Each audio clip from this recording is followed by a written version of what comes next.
Assalamualaikum warahmatullahi wabarakatuh.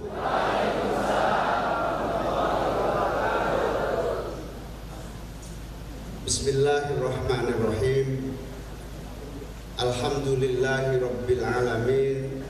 Wa bihi nasta'inu ala umurid dunya waddin. Allahumma sholli wa sallim wa barik ala sayyidina Muhammad wa ala alihi wa ashabihi ajma'in. Rabbi shrah li sadri wa yassir li amri wahlul 'uqdatam min lisani yafqahu qawli. Amma yang saya muliakan, saya cintai, saya taati para kiai, para ulama, para asatid, ibu nyai, para asatidah. Ya Allah, berikan kesehatan kepada seluruh para kiai dan bunyai kita. Wabil khusus Al-Mukarram Romo Kiai Maskuri Ahmad Abdul Manan. Sehat terus Yai. Yang saya muliakan Bapak Kiai Abdus Syakur, Ketua Dewan Syuro DPC PKB. Wabil khusus Al-Mukarram Bapak Kiai Maftuhin, Bapak Kiai Ansori Naim, Bapak Kiai Masturi, Bapak Kiai Abdul Wahid, Bapak Kiai Mafin dan seluruh ibu nyai, para kiai yang saya muliakan, yang tidak mungkin saya sebutkan satu persatu. Para pengurus PKB Kabupaten Batang, khususnya Pak Haji Falas beserta seluruh keluarga, Ketua DPRD, para anggota DPRD, baik kabupaten maupun provinsi.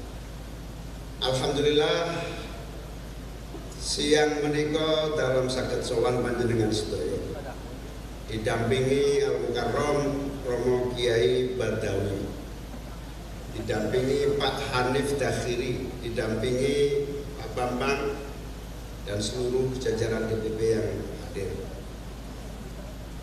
Mugi-mugi pertemuan menika membawa semangat dan keberkahan bagi kita semua. Amin.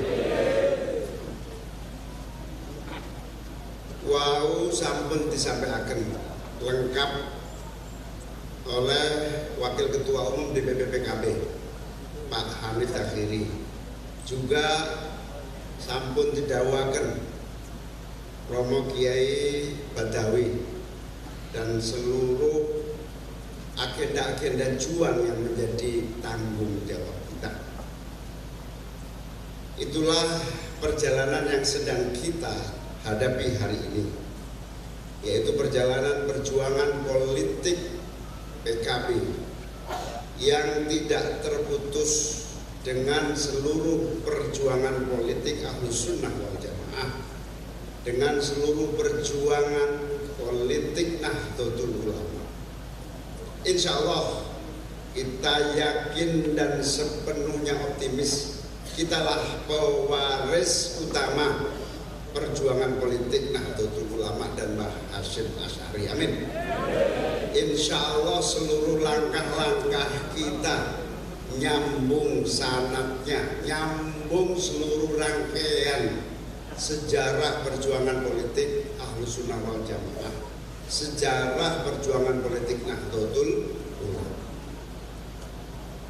Panjang ceritanya, sebelum kemerdekaan bersama-sama berjuang mengusir penjajah, lahirnya resolusi jihad, ikut menyusun seluruh konsep-konsep dasar negara kesatuan Republik Indonesia, ikut membangun pemerintahan awal, ikut menentukan format berbangsa dan bernegara. Zaman Orde Lama, Orde Baru mengalami berbagai dinamika dan pasang surut sampai pada era reformasi. Saya ingin menyampaikan sedikit flashback bahwa mulai dari reformasi mawon bahwa reformasi yang kita pilih, bahwa demokrasi yang kita pilih adalah bagian dari agenda perjuangan bangsa ini, di mana setiap zaman mengalami masa pasang surut dan evaluasi. Kepemimpinan dan pemerintahan yang dipimpin oleh Pak Harto di dalam Orde Baru dengan cara kepemimpinan yang otoritarianis, dengan gaya kepemimpinan yang sentralistik, dengan mengedepankan semua dari atas tanpa ada kompromi apa yang terjadi di bawah. Kita semua menjadi saksi sejarah.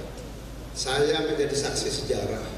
Orang-orang tua kita menjadi sejarah. Para kiai-kiai yang sepuh tahu semua kekuatan Nahdlatul Ulama, kekuatan Ahlussunnah wal Jamaah nyaris hanya diletakkan di pinggiran-pinggiran dan tidak memiliki ruang dan kesempatan. Akhirnya Gus Dur, gerakan mahasiswa, dan seluruh ornamen-ornamen gerakan-gerakan perubahan bertekad saatnya waktu itu 90-an, saatnya kita evaluasi cara kerja Orde Baru. Bahkan istilah demokrasi waktu itu masih asing. Saya ingat persis ketika Gus Dur bersama-sama kita membuat forum demokrasi waktu itu. Kiai juga sempat bertanya apa demokrasi itu. Jawabannya sederhana. Gus Dur waktu itu sempat disidang di Kesugian. Kesugian itu mana? Cilacap, disidang para kiai seluruh Indonesia. Kok Gus Dur bikin forum demokrasi? Kok Gus Dur berani melawan Orde Baru? Gus Dur hanya menjawab dengan kalimat, insya Allah kalau reformasi terjadi, insya Allah kalau demokrasi terwujud di negeri ini, kekuatan Nahdlatul Ulama tidak akan pernah diremehkan dan akan menjadi kekuatan. Saya ikut mendampingi waktu itu. Dan terbukti sejak reformasi, dan saya kenapa bisa mendampingi, saya ingin cerita flashback sedikit. Ketika saya menjadi aktivis mahasiswa di Yogyakarta, merasakan betul bagaimana susahnya kita mengekspresikan pendapat, menyalurkan cita-cita, mimpi saja susah. Jangankan seperti Sukirman ini, sahabat saya Sukirman bisa mimpi wakil ketua DPR. Dulu kalau jadi DPR tidak ada mimpi. Apalagi rakyat biasa, apalagi Nahdlatul Ulama, di blacklist, tidak bisa. Nah, berdiskusi saja tidak bisa. Bahkan buku-buku banyak dilarang, banyak dijadikan syarat untuk sebuah pemerintahan yang otoriter harus diberangus. Nah, saya ingin sedikit cerita di sini. Disitulah pertama kali saya mengenal yang namanya Anies Baswedan. Saya Fakultas Ilmu Sosial Ilmu Politik, Mas Anies Baswedan Fakultas Ekonomi, berjejeran. Kami saling kenal, saling menopang, dan ingin satu cita-cita, Indonesia harus berubah dan menjadi negara demokrasi untuk kemajuan rakyat Indonesia. Di situ saya kenal Mas Anies. Sama gerakan diskusi, pemikiran, gerakan turun jalan, advokasi. Waktu itu ada kasus Kedung Ombo namanya. Ingat nggak waktu itu Kedung Ombo? Sebuah bendungan yang harus mengusir warga setempat tanpa proses yang baik. Mirip kasus di Rempang. Kita sama-sama bergerak. Jadi saya ingin melaporkan, saya mengenal Mas Anies jauh hari ketika tahun 90-an sama-sama bermimpi dan bercita-cita Indonesia berubah menjadi lebih baik. Lalu kami berpisah, Mas Anies bergerak di dunia intelektual, akademisi, pemikiran. Saya terus mengabdi dari kecil di seluruh gagasan dan perjuangan Nahdlatul Ulama. Maklum nggih, kula niki NU sadèrèngé lahir. Dereng lahir niku kula pun NU. Soale bapak ibu kula niku sing nikahaken Mbah Bisri. Sing jodohaken Mbah Bisri Sansuri pendiri NU. hitungane Mbak Bisri kira-kira dongane anak-anak turunku kabeh supaya dadi NU dan terus menjadi bagian dari perjuangan Nahdlatul Ulama. Kita ngoten. Dadi nek wonten sing meragukan ke-NU-an kula nggih keterlaluan. Lah wong sadurunge lahir mawon pun NU, maka kira-kira ngoten. Hadirin sekalian ingkang kawula muliaken. Singkat cerita, kami akhirnya hanya komunikasi selama kira-kira 20-30 tahun terakhir. Mas Anies jadi gubernur sempat jadi Menteri Pendidikan dan Kebudayaan di era Pak Jokowi periode pertama ya, periode pertama. Di situ kami tahu potensi besar Mas Anies, di situ kita tahu bagaimana prestasi. Satu-satunya gubernur yang berhasil membangun stadion tingkat internasional dan dipuji seluruh dunia adalah Mas Anies Baswedan. Mas Anies Baswedan adalah penggerak pendidik meratakan guru-guru yang bermutu. Jadi karena beliau bergerak di dunia pendidikan, Mas Anies ini hanya seorang dosen, punya gagasan Indonesia mengajar, turun tangan. Siapapun kalian mahasiswa yang berprestasi, syukur-syukur ranking 1, 2, 3, mau uji nyali sekaligus punya pengalaman dan kemampuan, siapkan dirimu dikirim ke daerah terjauh, terluar, termiskin, terbodoh, kira-kira gitulah, terjauh. Di situ gerakan masif, mahasiswa pinter-pinter mau berangkat menjadi penggerak dan menjadi guru-guru di daerah-daerah terpencil.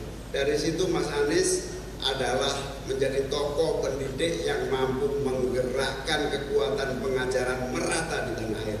Makanya kemudian hadiah dari Allah itu dia menjadi Menteri Pendidikan dan Kebudayaan. Jadi Mas Anies punya latar belakang bagian dari gerakan pendidikan sami dengan kita semua. Insya Allah kalau jadi presiden memperhatikan pesantren dan seluruh kekuatan yang mencerdaskan, membuat rakyat kita semakin berkualitas dan memiliki keunggulan dibanding bangsa-bangsa yang lain. Waktu saya agak berbeda. Waktu Mas Anies calon gubernur, kebetulan saya nggak ikut mencalonkan. Maklum, saya masih dalam koalisi pemerintahan Pak Jokowi waktu itu. Jadi koalisi pemerintah harus istilahnya solid. Meski demikian, ketika Mas Anies terpilih menjadi gubernur, saya langsung perintahkan fraksi PKB DPRD DKI harus mendukung dan mensukseskan Anies Baswedan menjadi gubernur DKI, dan alhamdulillah saya bersaksi gubernur paling sukses dalam sejarah pemerintahan kepemimpinan DKI dalam berbagai aspek. NU DKI ini zaman bahula sampai zaman Mas Anies, NU ini betul-betul kantor nyewo, cuilik, elek. Sejak Mas Anies jadi gubernur, NU punya kantor di jalan besar strategis dan bahkan beberapa lantai. Itu contoh. Terus, kula ingin cerita bahwa akhirnya Allah memberikan jalan. Rindu lama dengan Anies Baswedan ketemu lagi, dan dalam takdirnya akhirnya saya dan Mas Anies dipertemukan dalam koalisi perubahan seperti yang kita cita-citakan waktu itu ketika kita sama-sama mahasiswa. Napa maknane? Waktu kita cita-cita terus mahasiswa bergerak itu wonten cita-cita perubahan. Yang pertama, kemakmuran dan keadilan harus nyata. Tidak boleh konglomerasi itu menguasai 90% aset bangsa, tidak boleh. Maka harus ada yang namanya keadilan. Itu zaman dulu. Masih ingat ya waktu itu ada istilah apa? Konglomerat. Malah di Jawa itu dikenal di Basetno, kita termasuk konglomerat. Zaman itu kita di Jakarta ada konglomerat, di Batang ada konglomerat. Ini waktu tahun-tahun berjuang ini. keadilan. 90% aset bangsa hanya dikuasai oleh segelintir pelaku usaha yang namanya konglo. Itu. Yang kedua, perubahan yang kita wujudkan dan kita inginkan, rakyat dan masyarakat punya kebebasan bicara, berpendapat, berbeda, biasa, dipersilahkan. Maka kita ingin tidak ada lagi, dulu bapak saya, kenapa saya di Jogja termasuk ini tuh, kenapa saya termasuk semangat berjuang di atas mahasiswa. Saya waktu jadi siswi atau murid sanawiyah ini menyaksikan di depan mata saya bapak saya ditangkap dan dilarang ceramah gara-gara berbeda pendapat. Kakek-kakek saya ditangkepi. Makanya begitu jadi mahasiswa harus dirubah. Tidak ada lagi penangkapan, tidak ada lagi penghentian kebebasan berpendapat dan berpikir. Nah sudah tidak ada larangan, insya Allah. Sing paling payu, sing paling laku adalah ajaran-ajaran Ahlus Sunnah wal. Udah nggak bisa dibendung. Negeri ini negeri Muslim dengan penduduk terbanyak, dengan kebebasan berpendapat, kebebasan berdiskusi, silakan. Tidak pernah khawatir kita, karena insya Allah madhab, pemikiran, gagasan, ideologi apapun, insya Allah tidak akan bisa menandingi gagasan, pemikiran, dan ideologi Ahlus Sunnah wal. Itu yang kedua, kebebasan. Dan ini terbukti tahun-tahun itu tahun-tahun 2003, 2004 ketika radikalisme masuk Indonesia. Anak-anak muda kita direkrut menjadi ISIS, masih ingat nggak? Banyak yang berangkat jadi mujahidin ke mana? Suriah, nggak yang paling terkenal, udah? Afghanistan tahun-tahun itu. Tapi hanya dalam waktu 5 tahun, nggak sampai 3 tahun, nggak sampai kiai-kiai kita, ulama-ulama kita menguasai panggung-panggung dakwah, dan tidak lama kemudian ajaran ISIS dan jihad ini tidak laku lagi hingga hari ini. Allahumma. Lalu ayo menahan. Semua lalu sadar, inilah bukti bahwa kebebasan berpikir oke, tidak usah khawatir dengan ideologi apapun. Selagi masuk Indonesia ada Aswaja dan Nahdlatul Ulama, insya Allah mereka semua tidak akan mengalahkan yang namanya gagasan Islam rahmatan lil itu. Jadi nek ana wong dukung kula dados calon wakil presiden dari manapun, boten usah khawatir, Pak. Lah wong wingi kula niku diundang MTA niku khawatir nanti Cak Imin terpengaruh. Lah MTA-nya terpengaruh sama Ahlus Sunnah wal Jamaah. Nggih napa nggih? Niku percaya diri kita, alhamdulillah. Yang ketiga, yang pertama keadilan ekonomi. Yang ketiga, kebebasan berpikir dan berpendapat. Niki saat niki bahaya, Pak. Saat niki ini gara-gara undang-undang ITE. Ngertos napa ITE? Undang-undang Informasi Teknologi Elektronik. Sidik-sidik tangkep, sidik-sidik tangkep. Wingi niku wonten pedagang cilik teng Bogor. Gara-gara beda pendapat kalian tokoh besar, kemudian ngomong di TikTok. Oh, diangkut sak barangnya langsung melarat mendadak. Gara-gara ini, saya dan Mas Anies bertekad, insya Allah seperti dulu perubahan harus terjadi. Tidak boleh ada ITE yang menghambat kebebasan berpikir dan berpendapat. Ojo ono mana sing sewenang-wenang ditangkap hanya gara-gara selera kesewenang-wenangan. Allahumma amin. Sing banter, banter menang kan? Ini kebebasan. Yang ketiga, itu saja pakai nih, tapi tak boleh telu atau papat mau. Kulo kali Mas Anies niki, kenapa kemudian sama-sama ingin berubah? Kalau cerita sedikit. Begitu reformasi, Gus Dur jadi presiden, peletak dasar pola dan cara kerja negara demokrasi dibangun. Sebetulnya sejak Pak Habibie. Pak Habibie ini ngeten Pak, ngeten nih. Masih jadi presiden, gak kepikiran anaknya dipaksa jadi presiden. Gini apa gini? Niku Pak Habibie. Pak Habibie niku jempol 10 Pak nih. Beliau yang menghapus larangan media berpendapat apapun, Pak Habibie. Dilanjutkan oleh Gus Dur, yang kita masih ingat Gus Dur adalah pemersatu dan pengokoh NKRI. Zaman Pak Habibie memang ono kepleset titik timur hilang gitu. Gus Dur jadi presiden semua lagi compang camping. Papua mau merdeka, Timur wis hilang. Saat ini kita terus negara Timur Leste, nggih melarat terus niku. Katanya rada nyesel niku. Niku seluruh dunia pecah.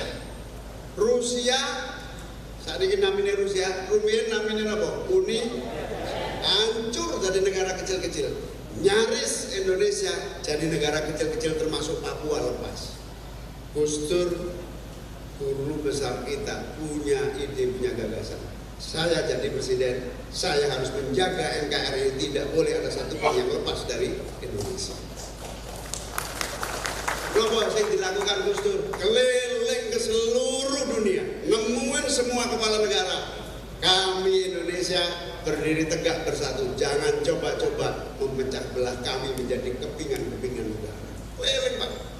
Sampai DPR yang betul seneng Gus Dur itu protes. Ini presiden ngabisin anggaran keliling ke berbagai negara, nggak pernah pulang. Padahal Gus Dur itu dalam keadaan sakit dan wuto, eling nggih. Wuto kan nih kok. Terus Gus Dur jawab enteng. Ya, memang zaman dulu Pak Harto, Bung Karno niku presidennya ganteng, pacarnya kathah. Gini apa nggih? Terkenal Bung Karno adalah presiden rupawan. Gini apa nggih? Insya Allah mirip kula lah nggih. Mirip Mas Anies nggih. Rupawan. Allahumma guyon. Pak Harto, wah sugih-sugih anake nggih. Terkenal dengan sebutan presiden Jadi presiden pertama rupawan, presiden yang kedua hartawan, presiden yang ketiga Pak Habibie ilmuwan. Lah Gus Dur iki apa enak iki? Ternyata pada menjuluki karena Gus Dur keliling terus, gak pernah pulang. Gus Dur dijuluki presiden wisatawan. Gus Dur ngekek-ngekek, wong-wong iki lho. Awak dhewe diarani presiden wisatawan, deloke gak iso kok. Ngene apa nggih? Gus Dur itu mirsani aja ndak. Diarani wisatawan dan setiap negara yang didatangi tidak lebih dari 24 jam. Alhamdulillah, kerja keras Gus Dur menyelamatkan NKRI tidak menjadi berkeping-keping seperti Rusia dan negara-negara lainnya. Bahkan Papua sangat kompak dan bersatu karena mencintai NKRI bersama Gus. Waktu itu Papua sudah gawil, istilahnya Batang itu Papua pun gawil itu. Karena titik wis hilang. Gus Dur bisa mendekati hati masyarakat Papua. Irian Jaya diganti namanya menjadi Papua. Gus Dur menghormati masyarakat Papua. Bahkan sekarang ini kalau saya ke Papua, seluruh tokoh-tokoh adat pasti jemput nemuin pulau. Kita dianggap penerus Gus Dur yang menjadi pimpinan yang mengerti hati dan cita-cita masyarakat Papua sampai hari ini. Sejak 98 sampai saat ini PKB selalu ada DPR RI dari pun balik ceritanya wau. Keadilan, kebebasan berpendapat, makanya insya Allah Mas Anies sama saya menang. Kita harus evaluasi undang-undang ITE supaya tidak menjadikan kekuatan korban rakyat dan masyarakat dalam berbeda dan berpendapat. Saat ini salah ngomong bisa mau penjara nih. Begitu menang langsung dirubah. Setuju ya? Nek pun soal berdebat agama, Pak Hanif Dakhiri niku teng Jakarta niku terkenalnya Menteri Tenaga Kerja. Tapi nek didelok tes ujiane ahli kitab kuning, Niku contohnya Pak Hanif niku. Jadi kadang-kadang Pak Hanif niku antara wong sekuler sampai kiai betul jelas. Nek penampilannya sekuler, tapi nek kongkon ngaji kok iso. Nggih ngeten niki contoh pemimpin masa depan nggih ngeten niki. Mohon maaf yang nomor lainnya nggak usah tak promosikan, yang saya promosikan yang nomor 1 saja. Soalnya wakil ketua umum Pak Jasmi kok WA pun ngoten latum.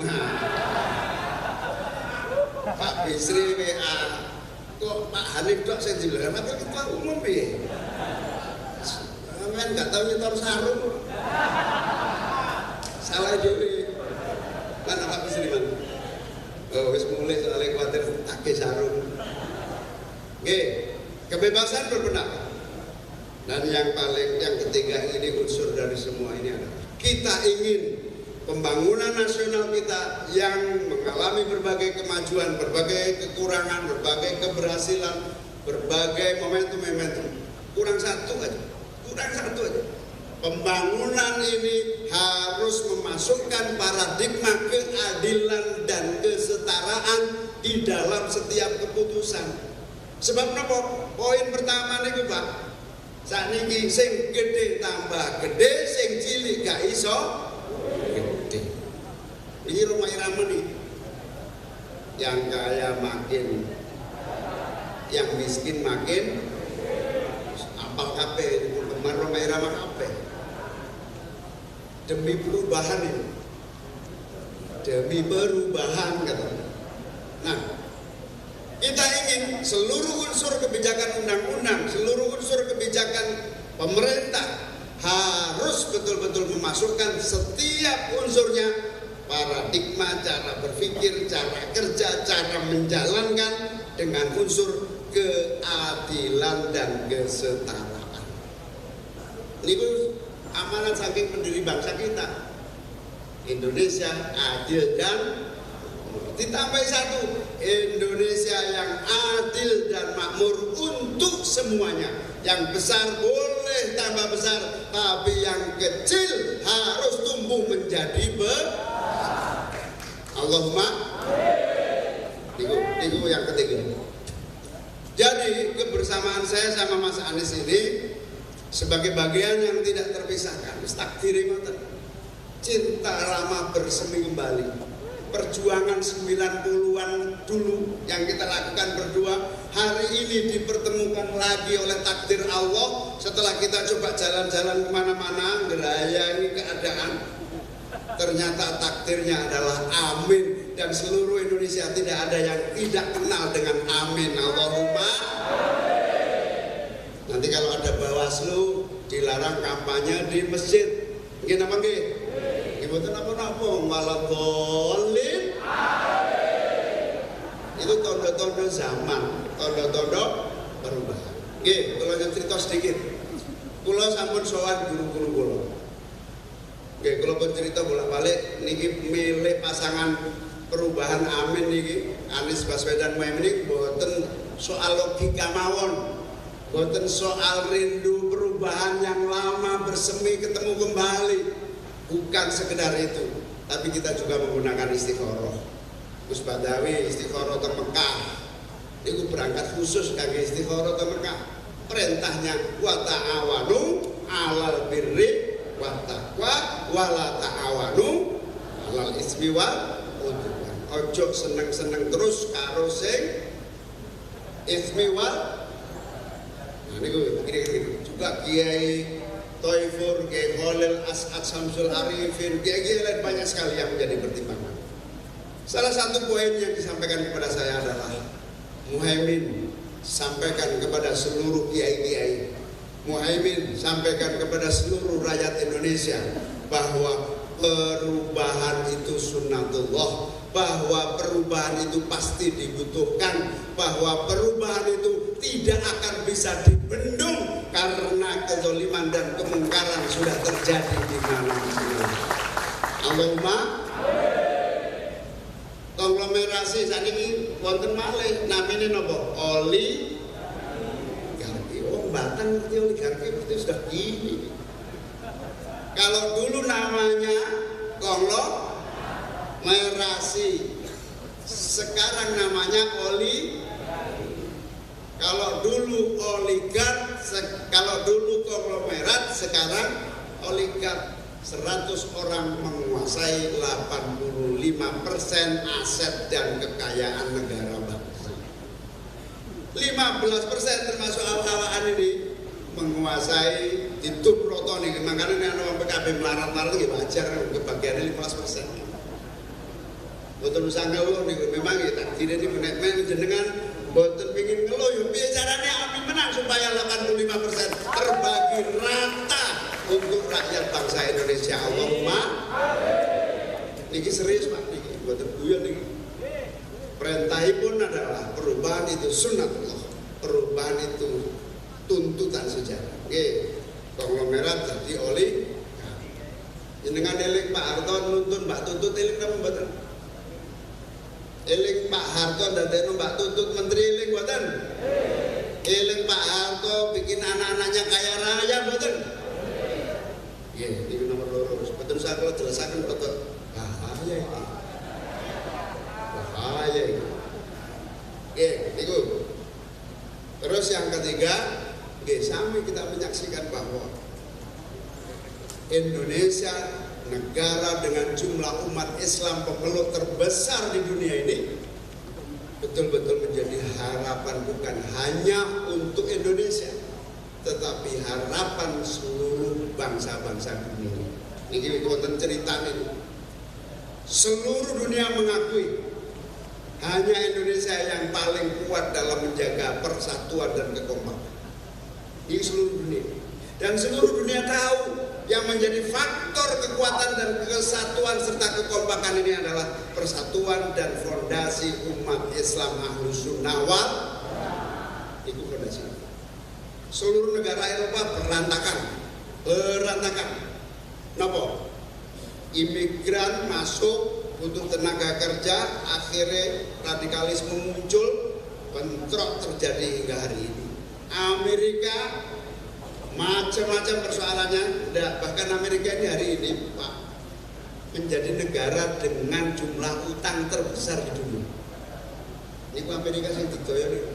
Nah Indonesia alhamdulillah umat Islamnya saya kompak, fondasi negaranya baik. Tapi kenapa Indonesia yang diharapkan oleh semuanya rakyatnya masih belum makmur dan sejahtera? Tidak ada jalan lain, adanya kebutuhan untuk melaksanakan apa itu? Pak Harto berkuasa 32 tahun.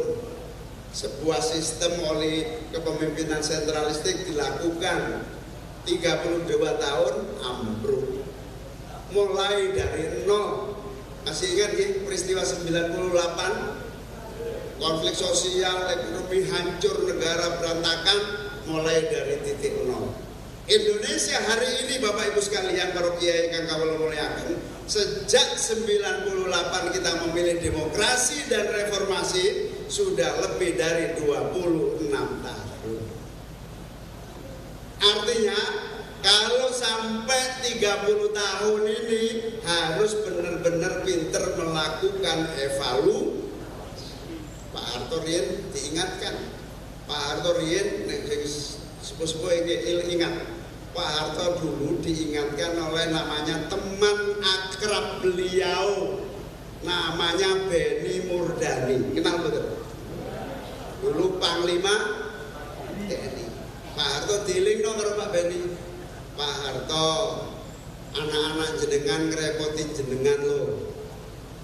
Sampean inget lo, nanti rakyat marah lo. Nanti terguling lo gara-gara jenengan belani anaknya dibandingin belani negara ini. Dealing dong. Tapi Pak Harto malah marah, Benny-nya dipecat. Makanya Pak Hanif, nek dilingno konco itu aja muring-muring. Anggap aja kritik atau saran itu sebagai perbaikan. Gitu apa nggih? Nah ini negara harus melakukan evaluasi 30 tahunan sebuah sistem. Untuk apa? Untuk supaya kita tidak mengulangi pembangunan dari titik nol. Dan satu-satunya cara agar evaluasi ini berjalan dengan baik, harus ada yang namanya perubahan. Ya. Kalau ngomong perubahan tolong dijawab amin ya. Perubahan. Perubahan. Perubahan. Nek kalau ngomong amin jawab menang ya. Amin. Amin. Amin. Nah, perubahan itu syarat mutlak. Napa niku perubahan? Perubahan cara berpikir, perubahan cara kerja pembangunan, perubahan cara mengelola negara, perubahan cara menjalankan pemerintahan sesuai mandat dan perintah para pendiri bangsa. Bapak Ibu sekalian, kula kalih PKB niki 10 tahun bersama Pak SBY. Pengusung Pak SBY 2 kali jadi presiden. Pengusung sebagai wakil dari kekuatan politik Ahlussunnah wal Jamaah. Jadilah Pak SBY presiden 2 kali. Kula dados menteri, Herman Suparno dadi menteri, Saifullah Yusuf dadi menteri, Helmi Faisal Zaini jadi menteri, Lukman Edi jadi menteri. Itu kebersamaan dalam pemerintahan 10 tahun Pak SBY. Kula menjadi pelaku, PKB dan kita semua menjadi pelaku. Apa kesimpulannya 10 tahun bersama Pak SBY? Sama persis kesimpulan saya bersama Pak Jokowi 10 tahun. Mas Hanif ini jadi menteri, Ida Fauzia jadi menteri, Gus Halim jadi menteri, Marwan Jafar jadi menteri, Yakut jadi menteri. Itu 10 tahun bersama Pak Jokowi. Ini rahasia nggih? Mau cerita-cerita nggih?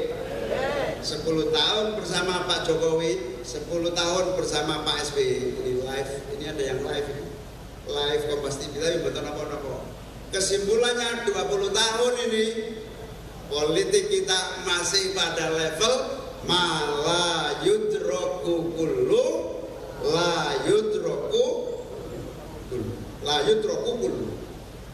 minimalis. Ya wis lumayan Hanif daripada santri dok sekali-sekali jadi menteri minimal. Yes, kula jadi menteri yes minimal. Peran minimal ini harus kita evaluasi. Dan alhamdulillah Gusti Allah nakdiraken kula kepanggih Mas Anies dan sudah salaman komit bertekad kami Dwi Tunggal Aswaja dan NU tidak boleh minimalis lagi, tapi maksimal harus merubah dan memperbaiki masa depan bangsa ini. Allahumma jenengan bersani wawancara Mas Anies setelah keluar dari KPU. Kami ini Dwi Tunggal, saling mengisi, saling menopang. Bahkan waktu sebelum koalisi ini kalau ngomong Mas Anies, saya mau, tapi ojo digledakno kaya model sing wingi ya. Kok tepuk tangan berarti paham sampai kula mawon mboten paham. Aku mau dadi wapres. Aku iki ketua umum partai, Pak. Umatku yo akeh, 13 juta minimal. Iki anake pendiri NU kok. Aja salah. Nek mau gledakno tempele ya. Akhirnya salaman, terjadi kesepakatan. Inilah pasangan Dwi Tunggal untuk perubahan dan perbaikan Indonesia yang bakal. Nah, kula sempat sebelum memutuskan itu, wah koalisi wingi kadung piye iki, nganyar piye iki, konsultasi kalih para kiai. Salah satu kiai jenengan pirsa namine Kiai Mun MDZ. Kiai Mun MDZ iki kiai sing anti PKS, Pak. Mergo pimpinan besar PKB anti PKS. Wah, iki ana koalisi PKS Kiai Mun M iso muring-muring iki. Saya sowan, Kiai ini begini. Loh, ini justru sing tak tunggu. Ini namanya ukhuwah Islamiyah terjaga dan terjalin dengan optimal. Yang kedua, ini namanya kafaah. Sing pun kawin ngertos niku kafaah. Ini namanya koalisi satu kubu, sejajar seimbang, gak ada satu yang lain saling menggeletakkan. Gini apa gini? Wis apa Pak digeletakno 5 tahun. Kongkon sarungan temul. Ini banter paham sampean. Aku enggak paham. Kita tidak ingin digeletakkan kembali. Kita ingin mewarnai dan menentukan perubahan menjadi lebih baik bagi keadilan dan kesetaraan bangsa kita. Allahumma paham ya? Dados niki koalisi kafaah. Dan insya Allah kami berdua, saya dengan Mas Anies, bukan bekerja berdasarkan feeling, bukan bekerja berdasarkan selera, bukan bekerja berdasarkan nafsu. Insya Allah kami berdua telah bersepakat bekerja berdasarkan sanad-sanad yang nyambung kepada junjungan besar Nabi Muhammad SAW. Bekerja berdasarkan ilmu pengetahuan, bekerja berdasarkan scientific. Ini berkomitmen. Awake dhewe ini kan lahir brojot kan di lingkungan Nahdlatul Tujar yang diawali dengan taswirul. Nggih apa nggih? Terus bahasan itu sebelum bikin itu kan dimulai dari taswirul, gerakan pemikiran, baru dilanjutkan Nahdlatul Tujar, ujungnya kemudian Nahdlatul. Nah ini nggak bisa putus. Jangan pernah memimpin Indonesia tanpa kemampuan pikiran dan gagasan, karena Indonesia begitu besar dan kuat, butuh gagasan pemikiran yang benar. Insya Allah sanadnya jelas, sanad Mbah Hasyim Allahumma ngeten. Kula cerita sithik, kula PKB lan kita sedaya niku pewaris 2 hal. Pewaris 2 hal. Pewaris pertama, ajaran-ajaran, nilai, doktrin, ideologi Ahlussunnah wal. Pewaris yang kedua adalah pewaris sejarah panjang perjuangan Ahlussunnah wal.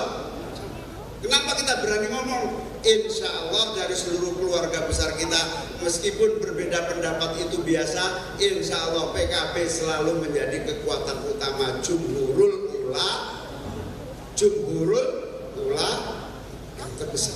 Biasa, Habib Lutfi di sana biasa, yang lain di sana biasa. Tetapi mayoritas ulama dan kiai NU selalu istiqomah ada di dalam barisan Partai Kebangkitan. Inilah yang disebut pewaris sejarah perjuangan Nahdlatul. Kalau sudah punya pewaris ini, tidak ada jalan mundur, tidak percaya diri. Kita harus percaya diri karena ini amanah agar Indonesia benar-benar menjadi baldatun thayyibatun wa rabbun. Nek panjenengan sedaya nggak percaya diri itu kebangetan, karena kita semua ini pewaris ajaran sekaligus pewaris sejarah Nahdlatul, sejarah Mbah Hasyim, sejarah Mbah Wahab, sejarah Mbah Bisri. Nah, wonten cerita sedikit soal Mbah Bisri. Mbah Bisri itu kakek buyut kula. Ternyata di luar dugaan Mbah Bisri kali Mbah Mas Anies niku seangkatan dalam berjuang di Surabaya. Mbah Bisri niku ketua markas besar ulama yang menjadi pusat komando penyerangan dan perlawanan terhadap penjajah. Mbah buyut kula itu keren ya, sampai jadi DPR itu keren. Senengane tawuran lho, penjajah lho.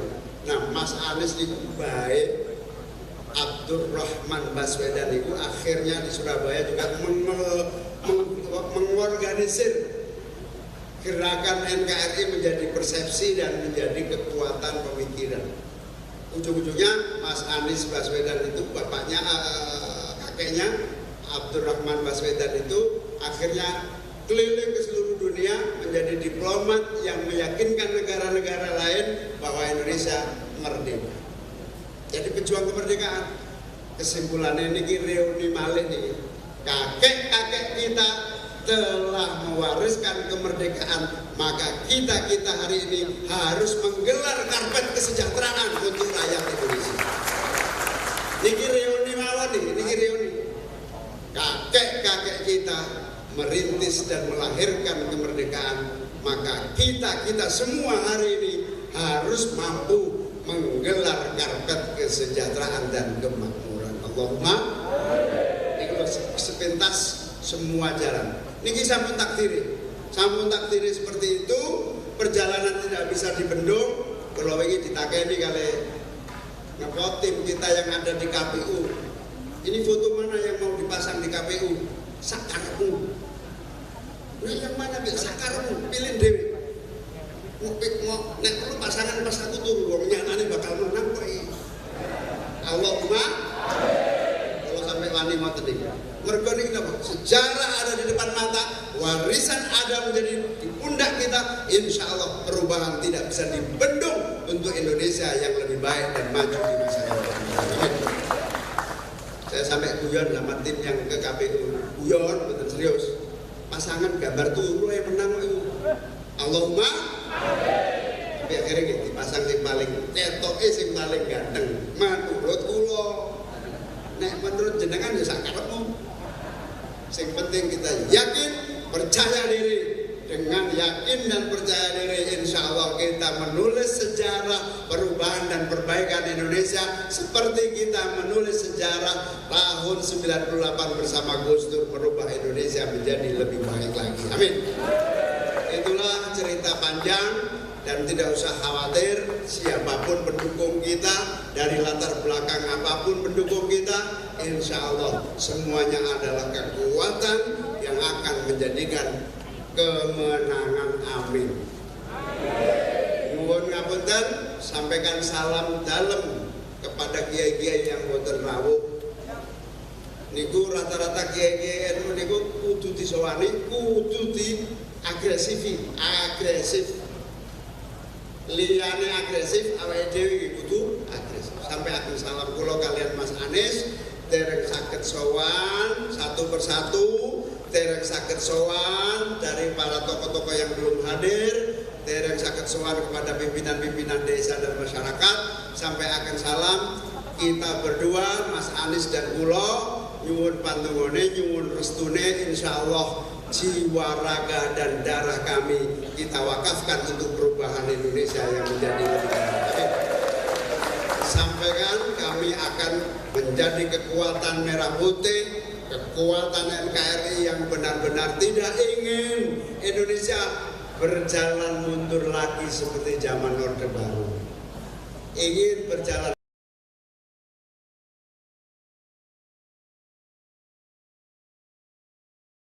nyuwun restu panjenengan sedaya, nyuwun bantuannya 3 bulan ke depan niki, monggo kerja keras. Saya ingin Batang menang kembali 2024. Rasa hormat, terima kasih. PKB Batang menang 2019. Kita jaga dan bukan hanya menang di legislatif, 2024 menang di eksekutif. PKB menang, Amin menang, Bupati Batang kader PKB. Allahumma untuk nuwun kerja kerasnya selama ini. Percayalah, yakinlah bahwa keringat yang kita keluarkan, tenaga yang kita wakafkan, pikiran bahkan harta yang mungkin kita keluarkan untuk perjuangan ini tidak akan